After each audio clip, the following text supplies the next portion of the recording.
A few weeks ago, right before Christmas, I opened up by sharing a story about life after death from my book, Between Death and Life. In the limited time we had, I couldn't conclude the narrative, as there was much more to cover.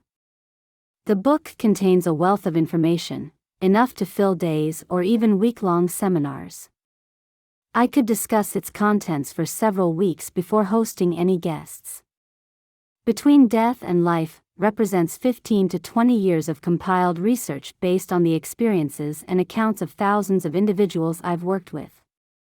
During past life regressions, where people recounted their journeys after death, a striking similarity emerged in their narratives.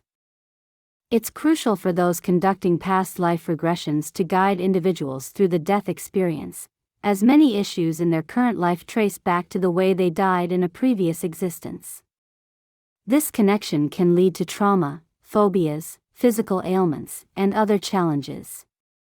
Despite concerns about potential harm, based on my extensive experience, going through the death experience has never negatively impacted anyone. Instead, individuals have often found answers to current problems. It's imperative that only qualified hypnotists, familiar with proper procedures and potential risks, undertake such sessions. In my teaching, I emphasize the importance of taking care of the individual, protecting them, and remaining mindful of their well-being throughout the process. About 3 weeks ago, I discussed the process of transitioning after death. I delved into the sensations the body experiences during the passing and explored the destinations on the other side. Through my research, I identified 3 distinct places individuals go based on their spiritual development, determined by vibrations and frequencies. Progression is limited by one's abilities, and ascending to higher levels, where the masters reside, requires readiness and completion of life lessons. Life, in essence, is likened to a school, allowing for repeating grades but not skipping them. Advancement is tied to personal development, and returning for unfinished lessons is common. Upon crossing over, individuals find themselves in a place compatible with their spiritual state. In my previous discussion, I focused on the first level, the lower astral, inhabited by earthbound spirits. These spirits, often unaware of their spiritual essence, were individuals who succumbed to drug overdoses or alcohol-related deaths. They dwelled in the lower echelons, lacking understanding of their soul's existence. Despite their earthly departure, many remain tethered to this realm. I also touched upon the role of guides, present throughout an individual's life. These guides, whom I referred to as greeters, accompany souls after death, leading them to their designated destinations. However, some earthbound spirits are oblivious to these guides, persistently attempting to re-enter physical existence. Their attachment to the familiar physical world stems from a lack of awareness about spiritual development and the higher levels beyond. Consequently, they find themselves stuck in a cycle of repeated attempts to return to the material realm. I also touched on the middle astral, often equated with the concept of heaven by many. This realm mirrors the idyllic vision of heaven, featuring picturesque landscapes with houses dotting the hillsides.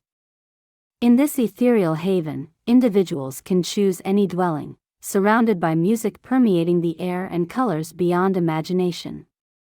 It's a place where people envision spending eternity with their departed family and friends, viewing it as a continuation of the life they just left behind. While it's a blissful experience, there's a catch: one cannot linger indefinitely. Life accumulates karma, with lessons to be learned. Staying in the middle astral requires resolving accumulated karma and completing life's lessons. Eventually, individuals must undergo a life review with their guides, masters, and elders. This process involves reflecting on one's actions and their impact on others. There's no external judgmental figure, no punitive force casting one into hell, as some religious teachings suggest. Instead, individuals evaluate themselves, recognizing the consequences of their actions. The self-judgment is a profound aspect, wherein individuals acknowledge their deeds, understanding the need for restitution. They recognize the hurt caused to others and willingly agree to return to address the karmic debts incurred. The process involves self-determination, as individuals essentially write their own scripts for the next life. They become their harshest judges, setting the terms of their own punishment. One of the swiftest ways to clear karma, though not necessarily the easiest, is forgiveness. Letting go, cutting ties with past grievances, and refusing to dwell on them accelerates the karmic resolution. It's emphasized that clinging to resentment means repeating the cycle with the same individuals in future lives. This process requires forgiving oneself, a challenging step for many. However, this self-forgiveness is integral to easing the journey, making subsequent lives or the remainder of this life more manageable, as individuals transition into a different kind of existence. Continuing our exploration through the astral realms, we've reached the upper astral, a segment that particularly resonates with me. I envision this as a glimpse into what heaven might truly be like, filled with fascination and wonder. In our previous discussions, I detailed the Temple of Wisdom complex within the upper astral. This complex comprises various components, including the Temple of Healing in the Tapestry Room, the latter depicting the intricate tapestry of life.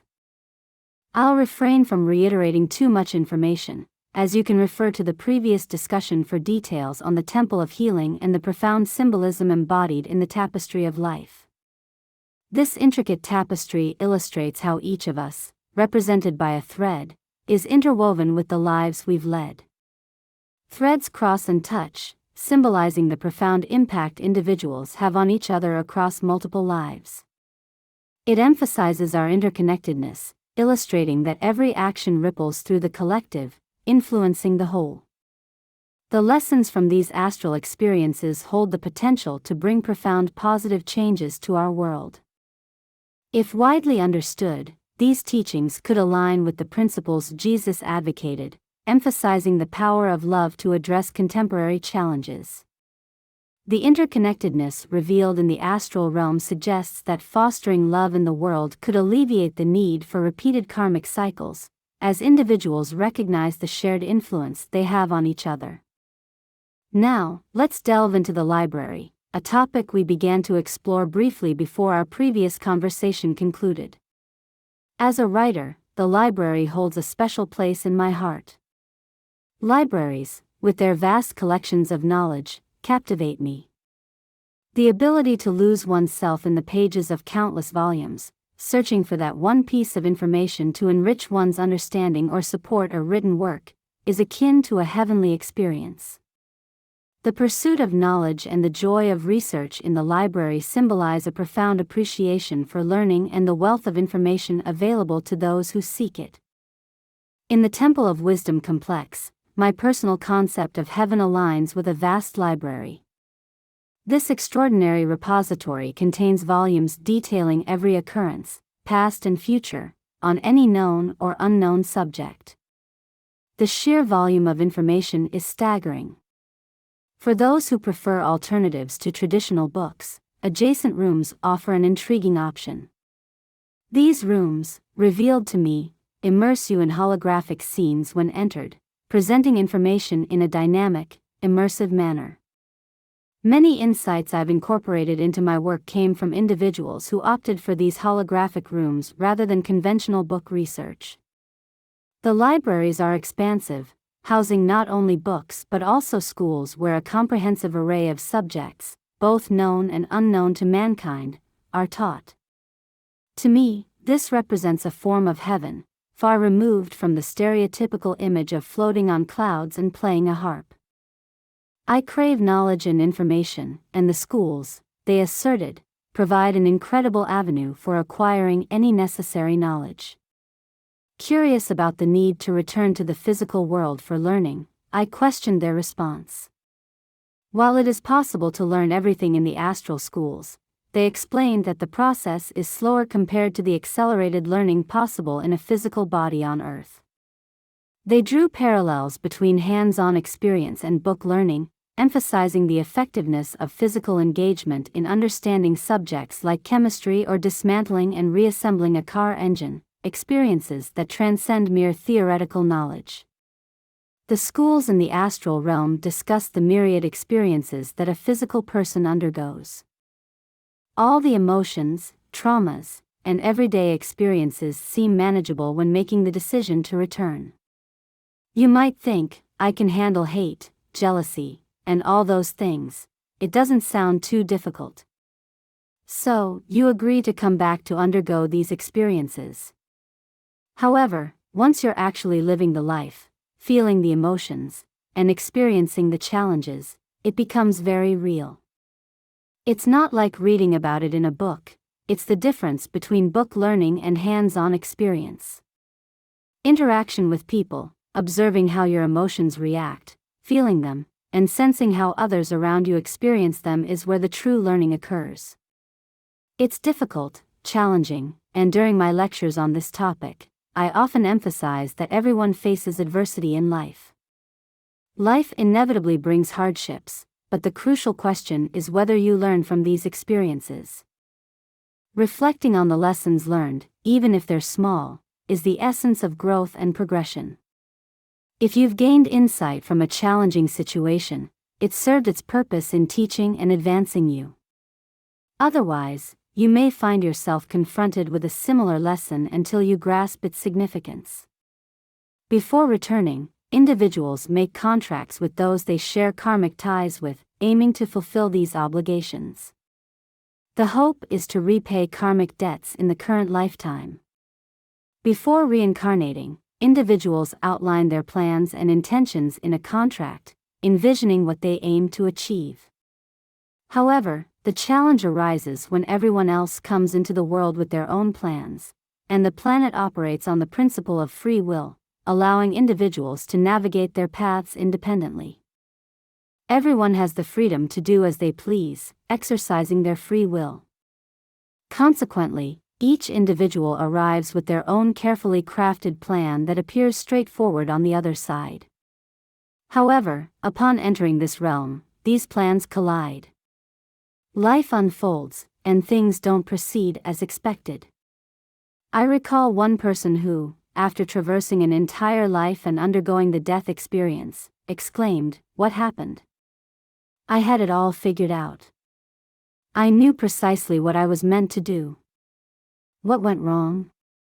This, I explained, is the essence of life, unpredictability and the unexpected. The key to understanding this entire process begins with God, where we embark on a journey to learn lessons through successive lifetimes. The ultimate objective is to accumulate knowledge and information, to learn and grow. Once we have mastered all there is to learn, the final goal is to reunite with God. Completing this entire cycle involves bringing back the knowledge and accumulated wisdom from all lifetimes to God, as that is what He desires, the accumulation of knowledge, information, and emotions acquired throughout the learning process.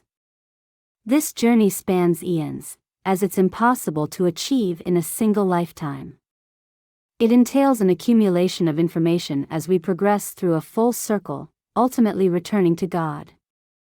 In this way, we resemble cells in the body of God, gathering and sharing information until we complete our life's journey and reunite with Him.